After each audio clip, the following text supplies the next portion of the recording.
Hello అండి. మా చెప్పుల స్టాండ్ చూసారా ఎలా అయిపోయిందో? ఇలా ఉన్న చెప్పుల స్టాండ్‌ని ఒక పాత లాంగ్ ఫ్రాక్ ఉపయోగించి ఇలా అయితే తయారు చేశానండి. ఎలా ఉందో మొత్తం ఎలా చేశానో ఈ వీడియో స్కిప్ చేయకుండా చూడండి. ఎలాగో చూస్తున్నారు కదా! చూస్తూ చూస్తూ ఒక లైకు, కామెంటు చేయండి. ఒక పాత లాంగ్ ఫ్రాక్ తీసుకున్నానండి. తీసుకుని మొత్తం విప్పేసేసి ఇలా కట్ చేశాను. పై బార్డర్‌కి చిన్న ముక్క కట్ చేసుకొని, మళ్ళీ మొత్తం కలిపేసి అయితే కుట్టేసానన్నమాట. ఎందుకు విప్పేసానంటే కుచ్చుళ్ళు ఉంటాయి కదా! అది సాఫ్ట్‌గా రావడం కోసం మొత్తం విప్పేసి పై బాటమ్‌కి చిన్న ముక్క కట్ చేసి ఇలా కుట్టేసానన్నమాట కలిపి. ఒకసారి అయితే స్టాండ్‌కి తొడిగి చూసాను. ఎలా వచ్చింది ఏంటనేసి.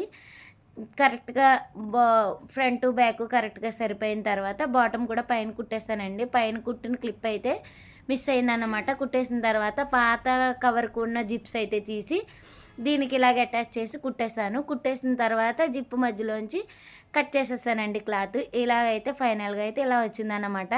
నిజంగా నాకే షాక్ అనిపించిందండి. ఇది చూస్తే కుట్టినట్టు అస్సలు అనిపించలేదు. ఫైనల్ లుక్ మీకెలా అనిపించిందో కామెంట్ అయితే చేసేయండి. స్టాండ్ మొత్తం బాగుంది కదండీ! పైన కవర్ ఒకటే పోయిందన్నమాట. సర్లే మనం ఇలాగ ఖాళీయే కదా అని చెప్పేసి ఇలా అయితే ట్రై చేశాను. నేను కూడా ఎక్స్‌పెక్ట్ చేయలేదు. చాలా బా వచ్చింది. ఇంతకీ మీకెలా అనిపించిందో కామెంట్ అయితే చేసేయండి. ఇది మొత్తం నేను చేత్తోటే కుట్టానండి. ఈ కుట్టు చూస్తే మీకు అర్థమైపోతుంది. చేత్తో కుట్టినా కానీ చాలా నీట్‌గా వచ్చిందన్నమాట. ఫైనల్ లుక్ అయితే ఇలా వచ్చిందన్నమాట. చూడటానికైతే చాలా బాగుంది. నేనైతే ఇంక బయట పెట్టేసి చెప్పల్స్ పెట్టి ఇలా జిప్ వేసేసానన్నమాట. అస్సలు బయటికి కనిపించవు కాబట్టి చాలా నీట్‌గా లుక్ కూడా చాలా బాగుందండి. మీరైతే వీడియోని చూస్తూ చూస్తూ లైక్ చేసి సబ్స్క్రైబ్ చేయండి. Thank you.